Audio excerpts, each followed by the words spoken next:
Maldives.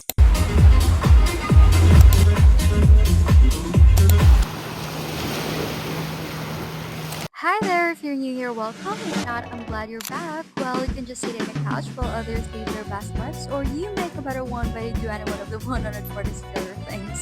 No, I'm just glad you all are joining me, of course, with the search as we stumble what life has to offer aside from gossip. Oh, anyway, with this disclaimer being one of the most mundane person in the world, I'm just Megan.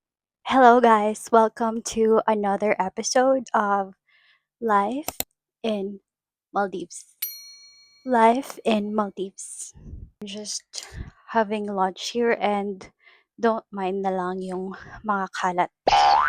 Alright, so let's go have lunch. And by the way, I'm just sitting on the floor because there's no like table here. But that is totally fine. Ganyan talaga ang mga cowgirl at island girl. We're gonna have tuna right now. Actually, whole fish to kanina kaso I cannot really finish the whole fish kaya pina-half ko lang. 잘 먹겠습니다.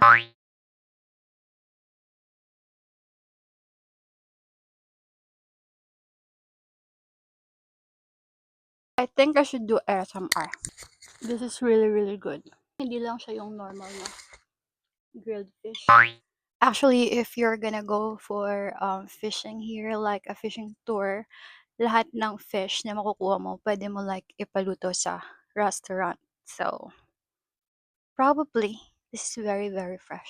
I can taste the ocean. Ocean? Okay, I'll attach my mic here so that we can do mukbang.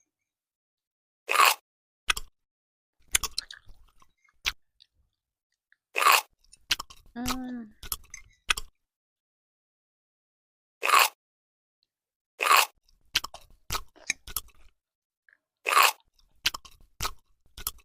By the way, sinasadya ko talaga na ganun yung pag-chew ha. Baka akala nyo, I don't have manners, but it's for mukbang purposes. Okay, so yun lang yung kaya kong kainin. After that, probably just take a short nap and then planning to have coffee. And of course, watch the sunset. Alam nyo guys, sign na talaga na you're aging. Yung addicted ka na sa, hindi naman lonely, pero yung alone time. Gusto mo lang may alone time ka, tapos very peaceful, tapos small circle lang. I don't know. Siguro wala naman sa edad yan. But I just love how laid back my life is right now. Kasi I came from like a super fast-paced environment. So, yeah, I deserve this kind of life. Yun talaga yung childhood dream ko, yung maging nomad. Actually, when I came here, I just realized na maybe this is really the life that I'm meant to live or I'm exactly where I'm supposed to be. Kasi napakarami ko ng mga chinay na mga bagay. Actually, after college, the main plan is really to move abroad, like somewhere in Europe. Pero of course, hindi nangyari yon.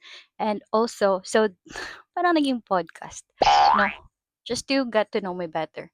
And then after that, I actually tried going to law school, pero parang hindi kinaya yung stress. Parang I'm smart naman, pero actually I thought I was really, really, really smart. Pero law school, you don't have to be just smart. Kasi in high school or in college, I am an honor student since like elementary. So, effortless yon. Hindi kasi ako pinipressure ng parents ko na mag-study. Actually, grade 6 ko na na-realize na, ay, matalino pala ako.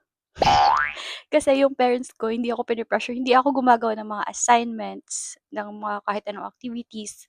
Tapos kapag tamad ako pumasok sa school, they just said, okay.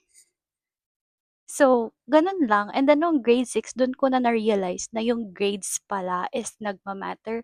And if you have high grades, parang rewarding siya sa Ewan ko, parang dun ko lang talaga, grade 6 ko lang talaga na-realize na meron palang hierarchy sa school or ranking sa school. Kasi I really enjoyed my childhood life with my cousins. Lahat talaga, mga hindi nagagawa ng iPad Kids ngayon, nagawa namin yon. And it's really, really fun.